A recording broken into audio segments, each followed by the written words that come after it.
Do you ever feel like you're backpedaling even though you're following the rules? You work long hours, tolerate your boss, you get an annual raise, and you try to save money and budget wherever you can. Clearly, you're working the known system for financial success, but something is very wrong. The rules are not working. The system is broken down. You're barely making ends meet, let alone getting ahead. And retirement? Forget it. You're living day by day. You want to build financial security and wealth, but it's just not happening. So where exactly has playing by the rules gotten you? If you can change your outlook, change some of your values, and change your rules, you'll find there's a whole other set of rules out there that are more conducive for people who want to be rich. Financial expert, educator, successful investor, and best-selling author Robert Kiyosaki is about to give you the information you need to implement a realistic, achievable plan of building and growing wealth. Kiyosaki is the New York Times best-selling author of, among other books, Rich Dad, Poor Dad. To date, the series has sold 20 million plus copies worldwide. Today, Kiyosaki shares his revolutionary wisdom with you, just as his rich dad shared it with him. It's information that can take you from working for money to your money working for you. Information that can set you free.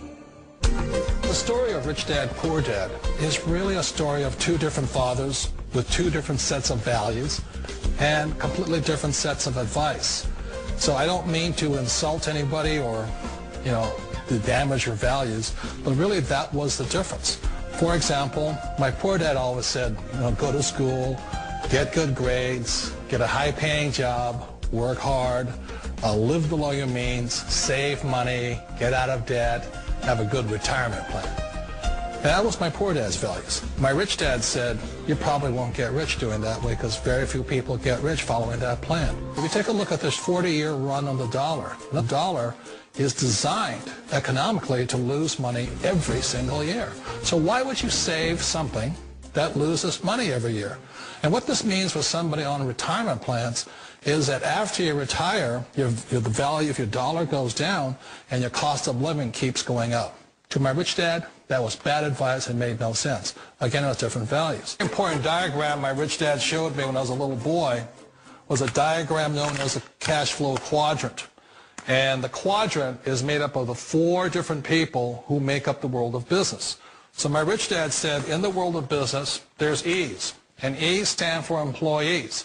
An employee, he says, you can always tell who they are by their core values. And what the employee, whether the president or the janitor of the company, will always say the same words.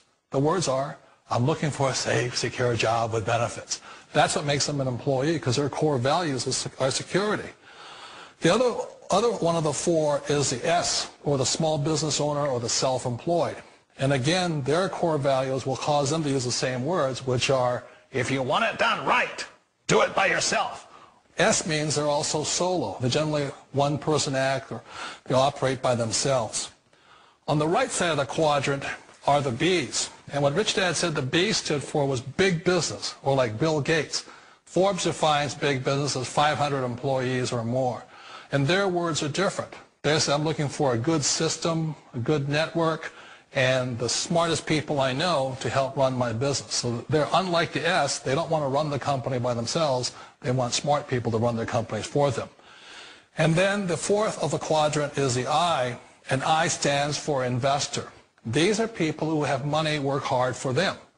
These people are people who have people work hard for them. And these are the people that work hard for the rich here.